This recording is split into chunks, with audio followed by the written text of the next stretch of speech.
حضرت طلحہ رضی اللہ تعالی عنہ کو لوگوں نے دیکھا کہ نہایت غمگین بیٹھے ہیں۔ کسی نے پوچھا کیا بات ہے؟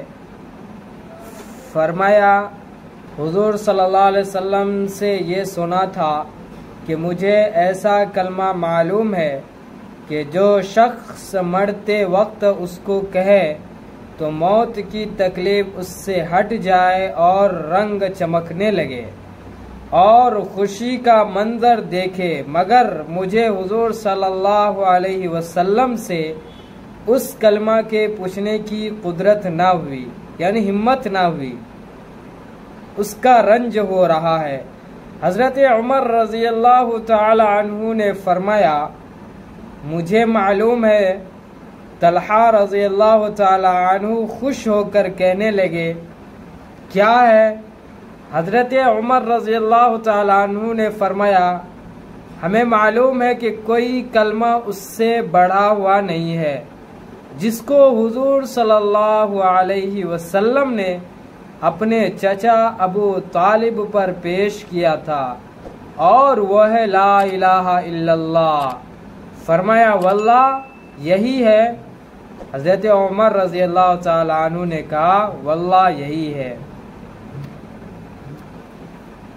کلمہ طیبہ کا سراسر نور ہونا بہت سی روایت سے معلوم اور مفہوم ہوتا ہے۔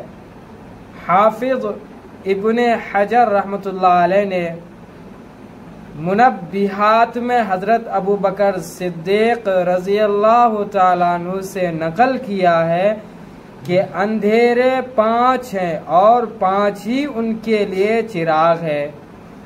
دنیا کی محبت اندھیرا ہے جس کا چراغ تقویٰ ہے، اور گناہ اندھیرا ہے جس کا چراغ توبہ ہے،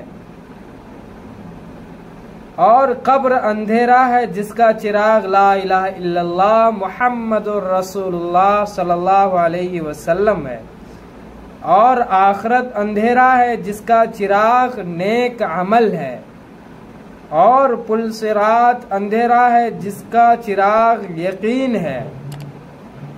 رابعہ عدویہ رحمۃ اللہ علیہ مشہور ولیہ ہیں، رات بھر نماز میں مشغول رہتی، صبح صادق کے بعد تھوڑی دیر سو رہتی، اور جب صبح کا چاند اچھی طرح ہو جاتا تو گھبرا کر اٹھتی اور نفس کو ملامت کرتی کہ کب تک سوتا رہے گا، ان قریب قبر کا زمانہ آنے والا ہے جس میں سور پھونکتے وقت سونا ہی ہوگا۔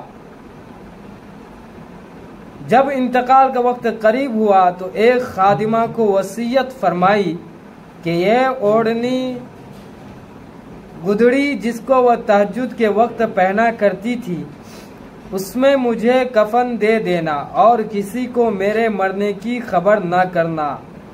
چنانچہ حسب وصیت تجہیز و تکفین کر دی گئی۔ بعد میں اس خادمہ نے خواب میں دیکھا کہ وہ نہایت عمدہ لباس پہنے ہوئے ہیں۔ اس نے دریافت کیا کہ وہ آپ کی گدڑی کیا ہوئی جس میں کفن دیا گیا تھا؟ فرمایا کہ لپیٹ کر میرے اعمال کے ساتھ رکھ دی گئی ہے۔ تو وہ خادمہ نے عرض کیا کہ میرے لیے کچھ وصیت فرما دیجئے۔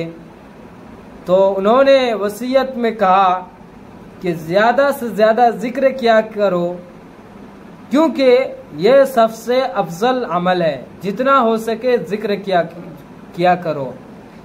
اس دل کے اطمینان اور سکون کے لیے ذکر اللہ کا ہونا ضروری ہے، اور اس دل کی غذا جو ہے وہ ذکر اللہ ہے، یعنی اللہ کا ذکر کرنا، تسبیحات پڑھنا، لا الہ الا اللہ کا ورد کرتے رہنا۔ یعنی جو شخص اس کا اہتمام کرے گا لا الہ الا اللہ محمد رسول اللہ صلی اللہ علیہ وسلم کا، اور اخلاص کے ساتھ کرے گا، تو مرتے وقت ان کو یہ کلمہ نصیب ہوگی۔ یعنی جب اس کی موت ان قریب ہوگی، جب ان کی روح نکالنے پر ہوگی، تو یہ کلمہ ان کے زبان پر جاری ہو جائے گا اور اللہ تعالیٰ اس کو جنت کا سرٹیفکیٹ دے دے گا۔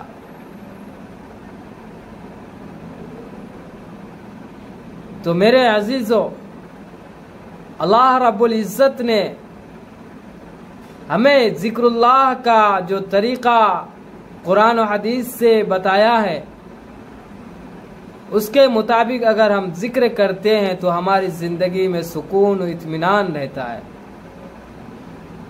اس سے ہٹ کر زندگی گزاریں گے تو زندگی میں پریشانیاں ہی پریشانیاں ہوگی، یہاں بھی پریشان اور آخرت میں بھی پریشان۔